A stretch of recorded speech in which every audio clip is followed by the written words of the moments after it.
All right, so this is going to be our cultural presentation. Do we have any Lumbees in here? Is there any Lumbees? Yeah. Oh yeah, I love it. So as a Lumbee, we are an amalgamation of various different tribes. We come from Siouan-speaking tribes, Algonquin-speaking tribes, and Iroquois-speaking tribes. And we all banded together for various reasons, from wars, disease, colonial encroachment, and we came together in our tribal territory to survive. To survive. So when you think about Lumbee, the first thing that should pop into your head is unity. Without that unity, we would not be here today.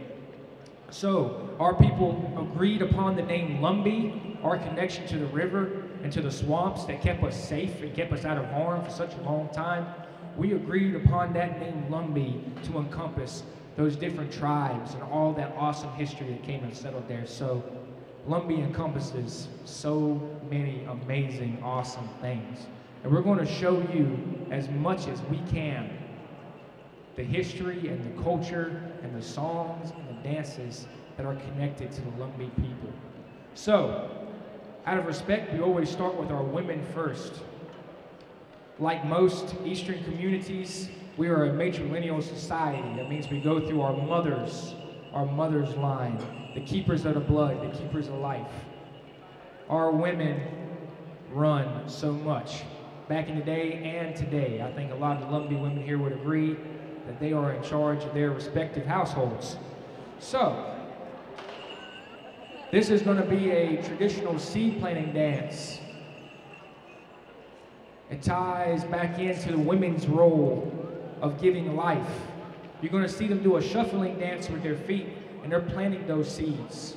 They're planting those seeds of life. And so this is how the women reaffirm their place in creation.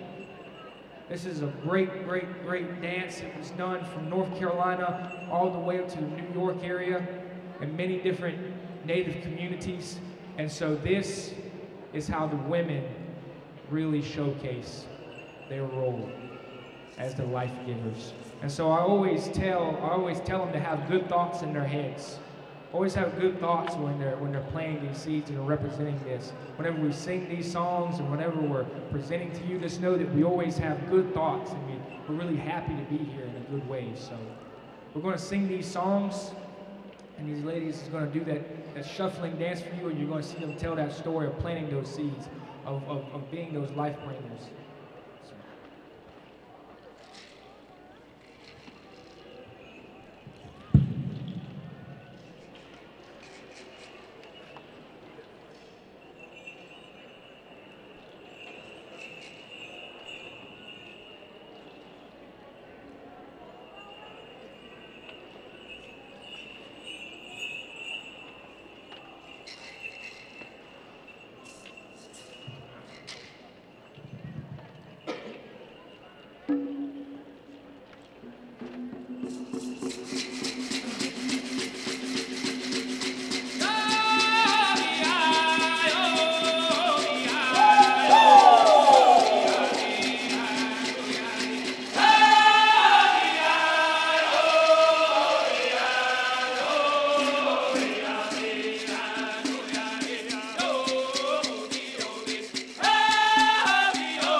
All right, I want all my ladies to stay out there right quick and get in a straight line for me.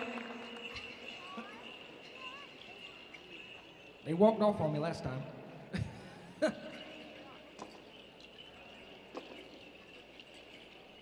All right, so I always like to brag and showcase our people and talk really good about our people. I'm so proud of them. So this is my better half. This is Ciara Lewis.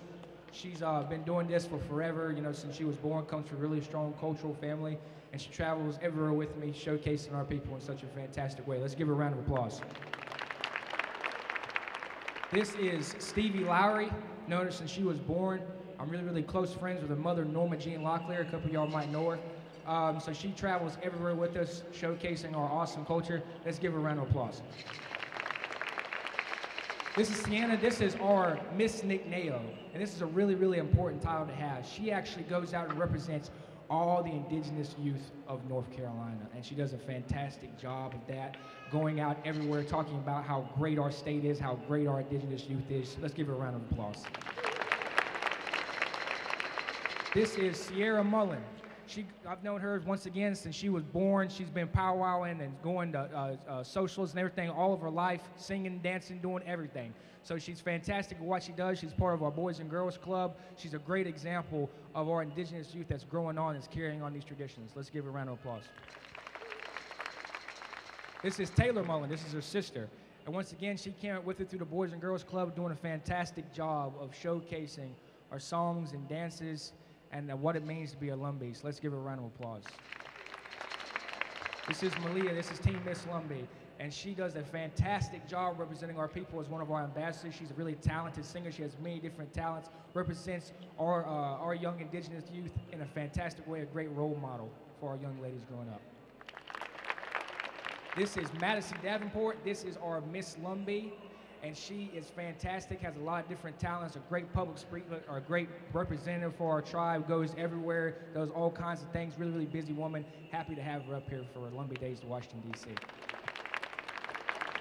And last but not least, this is the infamous Riley, has one of the best personalities you could ever find. Really great person to talk to. She has great energy. She's really excited all the time. A great representative for our people. She's always one of the first people that we call when we're going and doing shows. She's a great representative of our tribe and our songs and dances, and she does a great job teaching those songs and dances to her peers at the culture classes that we have. So let's give her a round of applause. This is our ladies. We're really proud of them. They're a fantastic group of young indigenous ladies. Y'all can be seated. So,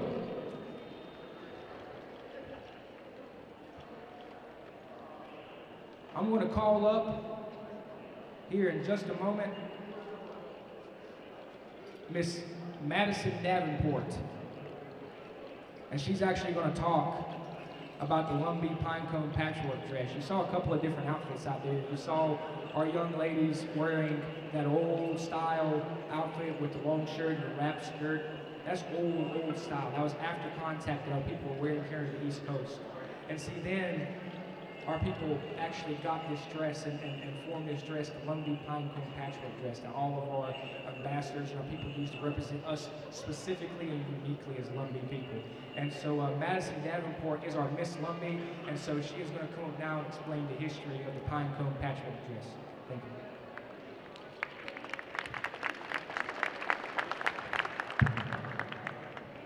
Hello everyone, my name is Madison Davenport and I am the reigning Miss Lumbee, and beside me is our Team Miss Lumbee, Malia Hunt. Yesterday when I arrived in Washington, people stopped me out of curiosity to what I was wearing, and many people expected me to wear hide around my body and feathers in my hair. And I simply explained to one person that the Lumbee tribe is different and our regalias are unique and different as well. And during the time of the 1800s, we developed the style of a work dress along with an apron with buttons, and it is the floor length with full length arms as well. And with our regalias, it has made additions throughout our years. In 1993, Miss Natasha Wagner, she actually wore the first Lumbee regalia when she competed for Miss Indian USA.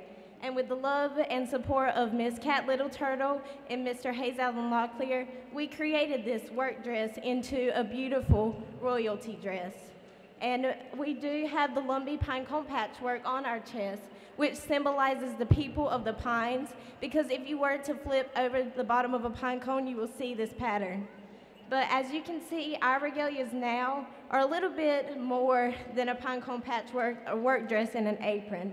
And that's because our regalias are supposed to symbolize who we are and symbolize that woman. My team, Miss Lumbee, her regalia symbolizes our Lumbee warriors and whoever sacrificed their lives to protect our country.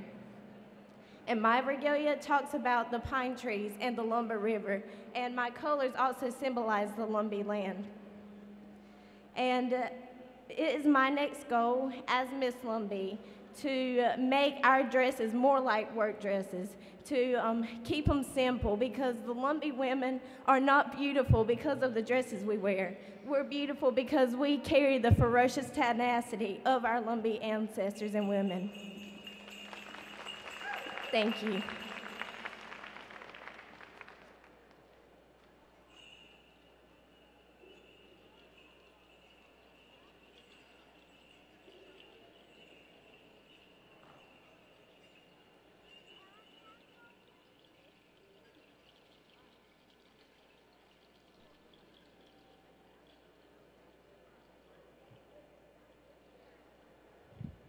Let's give Madison a round of applause one more time, y'all. Yeah, so actually, I don't think I mentioned this in the last performance, but when she said that name Cat Littleturtle, who made the first dress, that's actually my grandmother.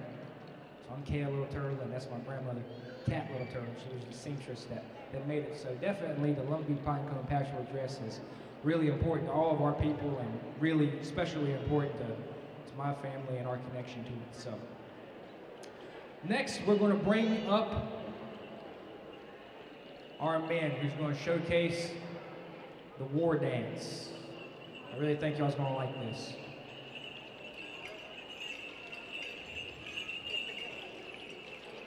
A quick understanding about this war dance. In all these villages, all these different tribes here in the East Coast, all of them have war dances. All of them had war dances. When you would travel and be greeted by another tribe, they would show you that war dance. And they would show you that war dance because they were showing you they could be a great ally or they could be a great enemy. So they would tell the stories of their battles during that war dance, and you get to know them. You get to know their exploits that way. And so it's really important. It's really important that we hold on to these ways and these dances and these songs. You know, for a long time, we were very close to losing all of this. We had to do these things in secret. It wasn't a good time to be an indigenous person here on Turtle Island. And so different families just got together and did it over time. We couldn't do it openly in our communities. And so to be able to sit and do war dances and sing songs and really celebrate who we are all the way here in Washington, D.C.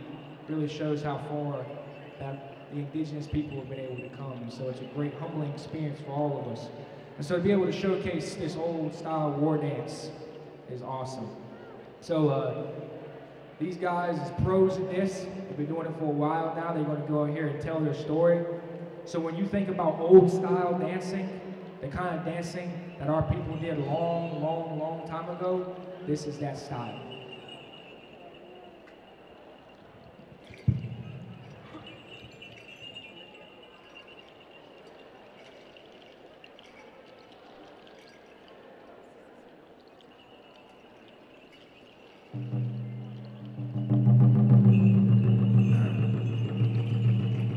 Oh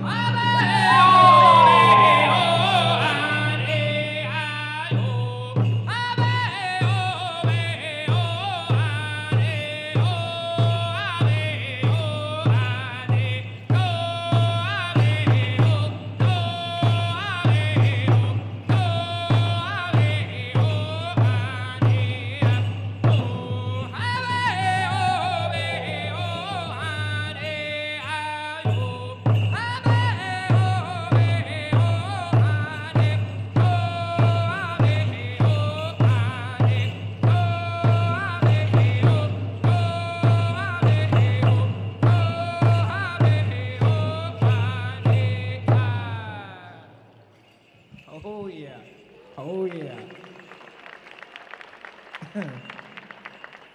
Don't you love that old style war dance? I was telling the last group, it gets me pumped up every time I see that. Gets me really excited. So, how many of y'all have ever been to a powwow? I know I'm sure a lot of you have been to a powwow. I'm sure if you haven't been to a powwow, you might have heard of what a powwow is.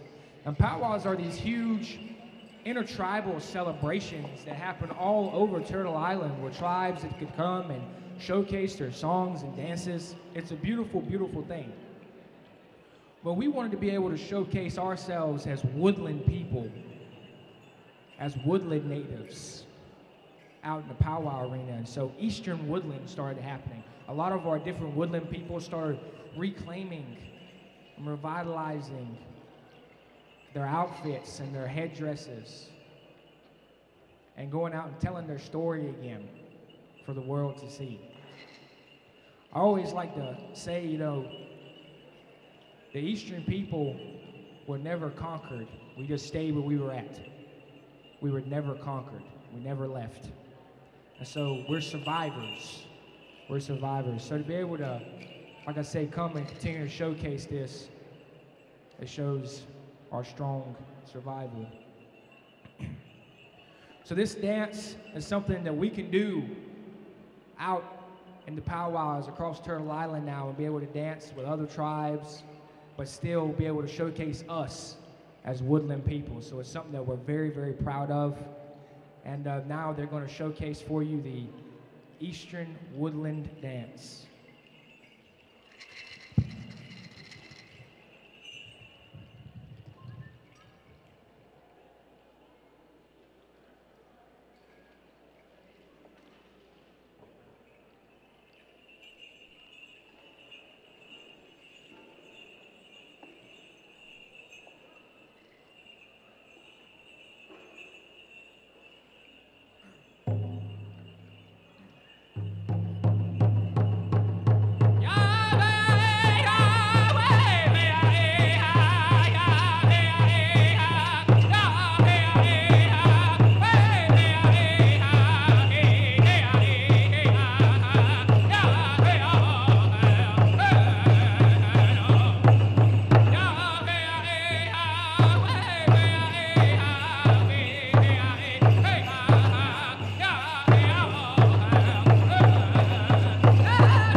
A lot of energy, y'all.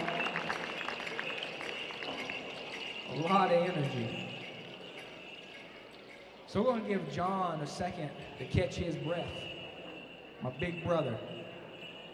He's going to come out here and actually talk with you about our flutes, about our traditional flutes, and how they're specific to us as Southeastern people, and especially us as river people. So John's been playing the flute for a very, very, very long time. He's been one of the leaders in our cultural movement that's been going on across our territories. He's been committed to the tribe for many, many, many, many years. He was actually one of the people that got the cultural program started through our Boys and Girls Club, so he has been an asset to the Lumbee tribe and to his people for such a long time. So let's give John a round of applause. All right. Hanging around these young boys, one thing about dancing with them is you got to be in shape. You got to be able to run and dance and do everything with them. So I try to stay there, but whew, I say when you get a little older, you start slowing down a little bit. And I can definitely tell. But today, I come to share a little bit of our culture when it comes to our flute and different types of music that we have as Lumbee Indians and also as East Coast natives. Our traditional flute that we use to begin with is called a river cane flute. And basically this is what it looks like. Now river cane looks a lot like bamboo, but bamboo wasn't originally here. It was brought over here and then it grows really fast, so it spread like wildfire, so it went everywhere. So bamboo is not originally to the United States. It was brought over, but river cane has always been here. Now, river cane, it looks like bamboo, but it grows a whole lot slower. For a piece to be this size, it'll take about 30 years for it to get this big. So it grows really, really slow. And basically, it is what the name is, river cane, is where you find it is next to the river or where the river's at. And that's where river cane comes. And it's really not actually too difficult to make. Basically, you've got the river cane, you put the holes on one end, and then where they connect that, where the groove is, they connect, you put a hole on each side. And you put a tuner on top, you just slide it until you find your tune, your sound, and that's basically how it's made. So it's really not difficult. Native people were really intelligent people when it comes to their hands and how to make things and how to make things work. They were really good at making things work. So this is one way it was. Now, just to tell you a little bit about a river cane and the flute itself, my grandpa called it the courting flute because he would play it to try to get the girls to like him. So he always called it a courting flute, which is kind of short for courting flute. The regular flutes that you have in instruments today that they use in bands and different things, it's called a courting flute. So it kind of sounds or looks like the same way and the same principle as far as how you play them, but there's no really sheet music that you can pull the book out and read it and play it off of sheet music. As Native people, we believe that the Creator, God, gives us the songs, and if you are a flutist, you can write your own music. So you are gifted a flute, someone will give you a flute, and they'll teach you the beginning steps of how to play. And then we believe it's up to God to give you the rest. If they don't, if he doesn't, it's a bad thing. You just teach somebody that taught you the same thing that taught you, and you just keep it going. So it's kind of like somebody that can sing really well, they're just gifted, they just have it. Some people don't. Kind of like the same principle. You know, some people can play the flute and some people just can't, so it's not a bad thing if you can't. For instance, Mr. Kale, his dad gave me my first flute and showed me how to play. And then it went from there and there, and then we go, and that's how you pass it on. So, I'm gonna just show you what this sounds like, and then I'll tell you a little bit of story on how the flute came into an existence.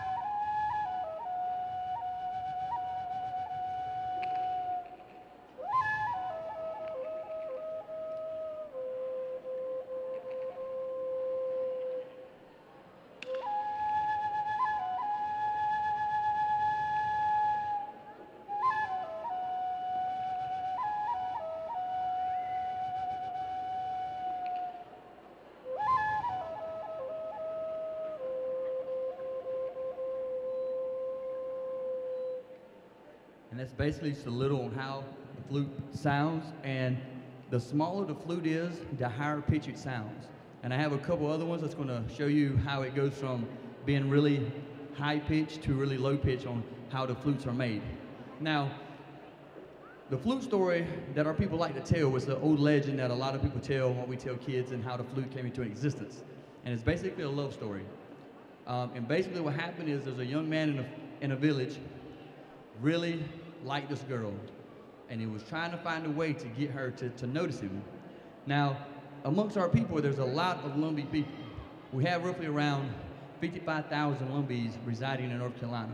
About 35 are actually enrolled members, but we have those in North Carolina, so there's a lot of us. So sometimes it gets hard for a Lumbee man to get that certain girl to notice him because there's so many people there. So he goes to his grandmother and he's like, "Grandmother, I really like this girl. What do I do?" And she says, "Well, I'm gonna make you the best war shirt I can. You're gonna put this war shirt on, you're gonna walk through the village, and she's got to notice you."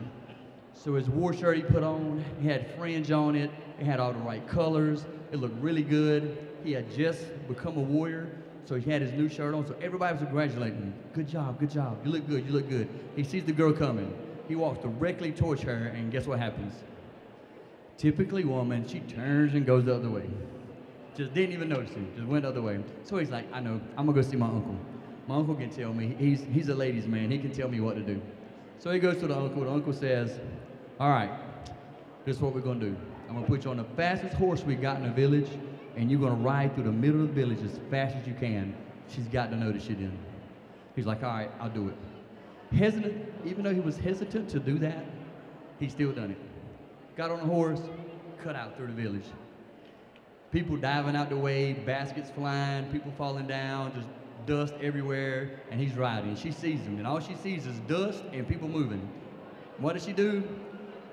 Turn the other way. Don't even notice him. He's like, "Man, what do I do?" And so everybody in the village is mad at him because he made a mess. All the elders are getting on his case because what he done. He's like, "My uncle told me that." So he's like, "You know what? I'm just going to walk down by the river and just forget this day happened and see and just forget all about all of it." So he walks down by the river, keeps on going, and he comes up to a willow tree. Now, willow trees, if you don't know what it is, the branches go really long and they hang really close to the ground. So for native people, it gives us really good shade. So that's what we use to sit up under, just to relax, to hang out by the river. And that's what he done. So he goes to the willow tree, he's sitting up under this tree, just relaxing, and he falls asleep. Well, when he falls asleep, he has a dream. And in the dream, a beaver comes up out of the river and gnaws a branch out of the tree, about yay long. And then a woodpecker flies down, lands on top of that stick that the beaver just gnawed off, and put holes in the top. And as that woodpecker flies away, then a songbird comes down, lands on top of that stick, and starts singing its song. And it gives that stick its music. And that songbird flies away to never be seen again, because without its song, it can't exist. So it flies to heaven. So the songbird gave the flute its music. So when the young man wakes up and he looks beside him, and sure enough, that branch that the beaver gnawed off, that the woodpecker poked holes in, and that the songbird gave its music to, was laying right beside him. And not only that, but God, the Creator, gave him the directions on how to play. He woke up with the knowledge on how to play those songs and what to do with those songs. So he picks it up, puts it to his mouth, and he starts playing. And the music comes out. So what do you think the first thing he done? Did he go show his uncle? He went and showed his grandmother. He went to that girl's. He went to go check that girl out. He went to her lodge, her longhouse, and he started playing in front of her.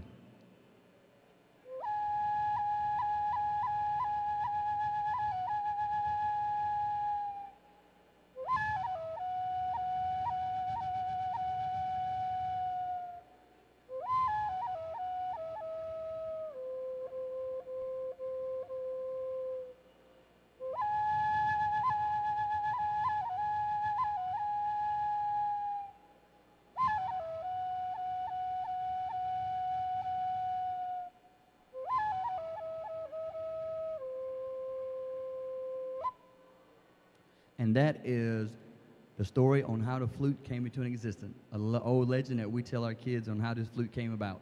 So, now if you notice, this flute, really high pitch, it's a whole lot smaller. So I'm going to show you some of the modern ways. Now, one thing about this flute, too, is that when you make these handmade, you can't key it in any kind of key. It's just whatever sound you get is what you get. So these flutes are going to sound different on how you make them. But we do have machines today that can make flutes. Good technology that we have, and you can get them keyed in any kind of way you want. So I'm going to show you what a man-made or a machine-made flute sounds like. And this is what some of the newer flutes looks like. And if you notice, on top of the flute is where you tune it at. These look like birds with the story that it goes with, that the songbird gave its flute. So the songbird is always sitting on top of the flute. So whenever you see a flute that is made like this, it has its songbird sitting on the top. And so I'll show you what this one sounds like.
And that's basically what some of the newer models sound like. And this was actually keyed in G, and it's also a drone flute.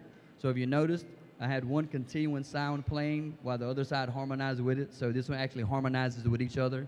So it's basically almost two flutes into one.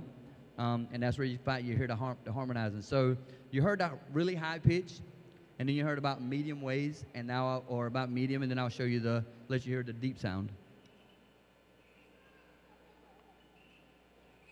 And if you notice, the flutes get bigger and bigger and bigger. So the bigger the flute is, the deeper the sound is. So that's what they are. And if you notice, on top of this one too is also the songbirds. And this is also a drone that harmonizes with each other.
And that is basically the flute. And I put a more modern song, which is Amazing Grace, in there, just to let you know that you can learn other songs that we have to go with that. Because back home, not only do we go to church, but we also have a lot of our native things in church with us. And that's one thing I do play at my church is the flute. We play Amazing Grace and different songs on the flute at church.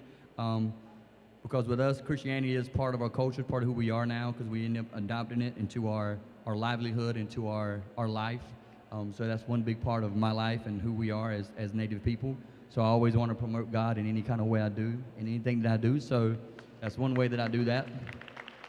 But again, this is just another way of, or instruments that we use in our Native culture and things that we do. So we've always had music, we've always had songs, we've always had things to dance with. And to keep our heritage alive, this is how we do it. We showcase it the way we're doing it today, and we keep passing on to our young people that we have with us today. So thank you very much for giving me this time.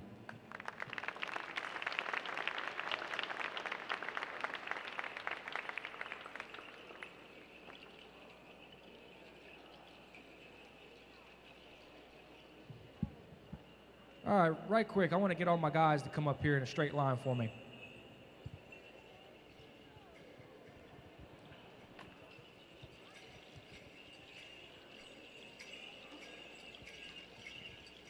We're coming close to the end of everything, but we're going to end it with a friendship dance here in just a second. The friendship dance is when we get some people from the audience, some people that's got to watch us dance. Y'all get to come dance with us. So. But right quick, I do want to introduce my brothers here so that y'all know them. Once again, my name's Nicaya Littleturtle. This is Chris Locklear. He was part of a Boys and Girls Club, grew into a great adult, a great cultural leader. He comes out to our culture classes. He continues paying it forward and teaching indigenous youth, Lumbee youth that's coming up, songs and dances in our way of life. So let's give Chris a round of applause right quick. This is John Morgan Clark. Known him since he was a youngin', always gave him a hard time. He's really, really talented, a great dancer, singer, craftsperson. He really conducts himself in a good, humble way. He's grown into a great adult. He came out to our culture classes growing up. He's learned a lot, and so now he pays it forward as well and helps kids get their outfits together and helps them learn how to sing and dance. Let's give John Morgan a round of applause. This is Tristan Clark, and Tristan is really, really lyrically gifted. He's a great singer and dancer. He's a great spokesperson for our people. He goes out and represents our people all across the United States. He sings on my drum group, and he does a great job telling who the Lumbee people are. He was part of the Boys and Girls Club, and he's grown into a great adult. Let's give him a round of applause. This is my protege. This is my nephew. This is Nicaya Levana. I've known Nicaya since he was born. He goes everywhere with me. He's like my right-hand man. He's a great singer, dancer. He goes to ceremonies with me. And he even at his young age, he teaches his peers. He continues these ways on. He teaches people his age, younger than him. He works really, really diligently in his tribal community to keep the culture alive. He's a great example of a young indigenous Lumbee youth. So let's give him a round of applause. And then once again, this is my big brother. This is John, the stick boy Oxendine. And I've been knowing John my entire life. He does great things for his people. He continues to do great things for his people, and he's a really great asset to our communities. Let's give him a round of applause again. All right, so if I get my ladies to come up, and they're going to go and get a couple of people from the audience, and we're going to make a big circle. We're going to hold hands. This is going to be fun. It's not going to be hard. Don't nobody be scared of it. Get a couple of them. Any of y'all want to come? Y'all want to come join in the circle? All you got to do is hold hands. Sit back and say, I got to dance for the Lumbee today.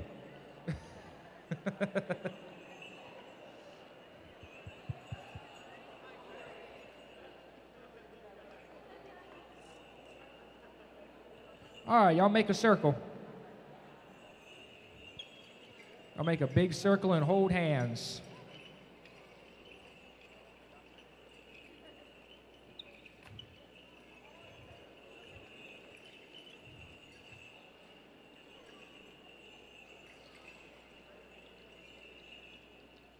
All right, so this is our friendship dance. Y'all feel free and jump in once it starts if y'all was kind of, I don't know what this is yet, but this is our friendship dance. And this makes us family. When we go and we hold hands like this, you become part of our family. All of our good medicine is joined together in this circle. This circle represents the circle of life. So we're all together when we're like this. Circles are really, really important in our culture. Because everything, all of our ceremonies, all of our dances, everything's done in a circle. Because whatever you put in that circle, you have to see it again. It's like life. It all goes around. And so Stevie Lowery, Stevie's going to be leading this dance. All you have to do is hold hands. Now, there's going to come a period of time where she's going to let go of Nicaya's hand, but that's fine. That is okay. Y'all just keep holding hands. Because if you drop hands, the magic's gone. So at the end of the dance, y'all's going to form a circle again, and y'all's going to run to the center and scream. And I'm talking about really, really scream. all right? As loud as you can. Just release that energy, all right? So this is going to be really, really fun. It's a really, really fun dance that we let the audience come and participate in and to bring you in to our Lumbee family. So here we go, the friendship dance.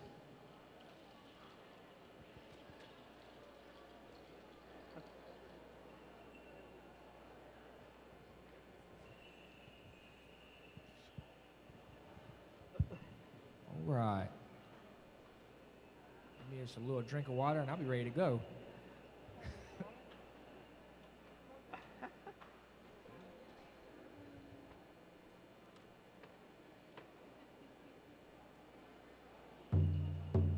All right, y'all, let's get used to it. Go ahead. It's a good, simple beat, a good little side step beat. You got it? Oh, yeah. Y'all looking like y'all done this before.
Y'all take y'all seats.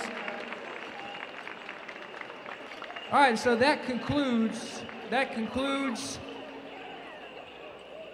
our cultural presentation. If y'all like what y'all saw, come check us out again tomorrow. We'll be performing again at 11 and at 1.